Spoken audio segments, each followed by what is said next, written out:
The stories of what the Jewish people went through in Hitler's Germany are very well known. They weren't the only ones who suffered, however.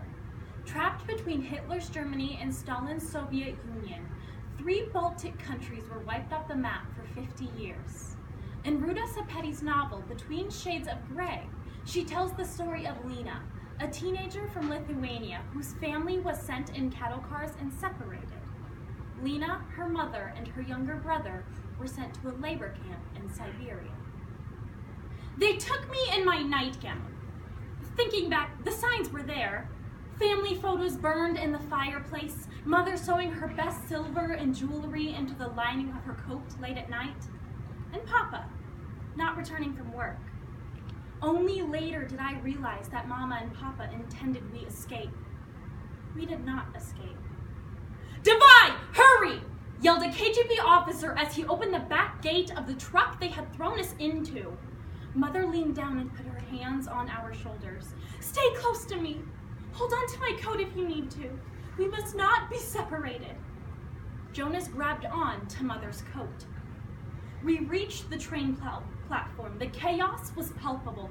Families were being separated. Children screamed and mothers pleaded. 2 officers pulled a man away.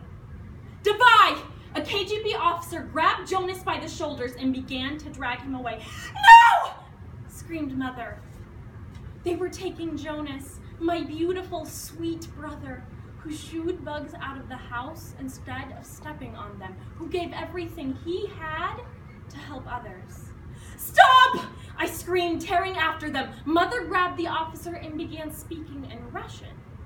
Pure, fluent Russian.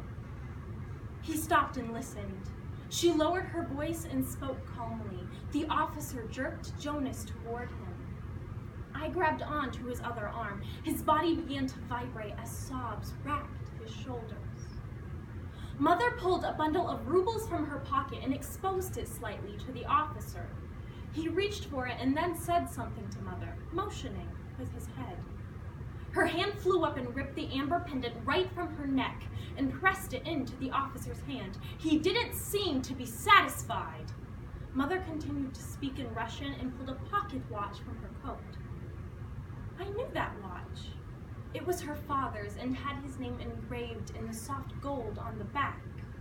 The officer snatched the watch, let go of Jonas, and started yelling at the people next to us. Have you ever wondered what a human life was worth? That morning, my brother's was worth a pocket watch. Together, we were loaded into a cramped cattle car. I counted the people, 46, packed in a cage on wheels, maybe a rolling coffin.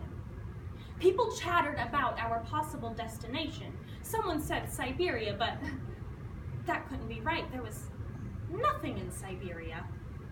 Night came. I wondered if there was a moon out, and if so, what it looked like. Papa said that scientists speculated that from the moon, the Earth looked blue. That night, I believed it. I pictured it blue and heavy with tears. We traveled so long, I lost track of time. Finally, the train stopped late at night. They herded us out of the cars and into a truck with our belongings. They drove us several kilometers through the woods until we arrived at the bank Angara, where we were put on barges. For weeks, we crept further up north the Angara. Temperatures dropped as we sailed northward. It felt like late October, not summer. The forest along the bank of the river thinned. We've crossed into the Arctic Circle, someone stated. The temperature was just above freezing. The icy waves of the Laptev Sea crashed against the barge out as it was moored to the shore. "Divide!" yelled the guards, jabbing us with the butts of their rifles. "Hurry, where? There's nothing here," said Mother. She was right. It was completely uninhabited. Not a single bush or tree, just barren dirt to a shore of endless water. We were surrounded by nothing but polar tundra and the Laptev Sea. The wind whipped. I clutched my suitcase and looked around. The KGB made their way to 2 brick buildings. How would we all fit? There were more than 300 of us. We huddled together and pulled our coats tight for warmth. It was nearly September. We had learned about the polar night night in school, in the polar region, the sun falls below the horizon for 180 days. I hadn't paid much attention to that lecture in school. Now I was learning more than I had ever wanted. "This can't be our destination," said Mother. "Surely they're going to transport us somewhere else." "Don't be so sure, Alina," said one of the men. "To the Soviets, there is no more Lithuania, Latvia, or Estonia. Stalin must completely get rid of us to see his vision unlittered." Litter. Is that what we were to Stalin?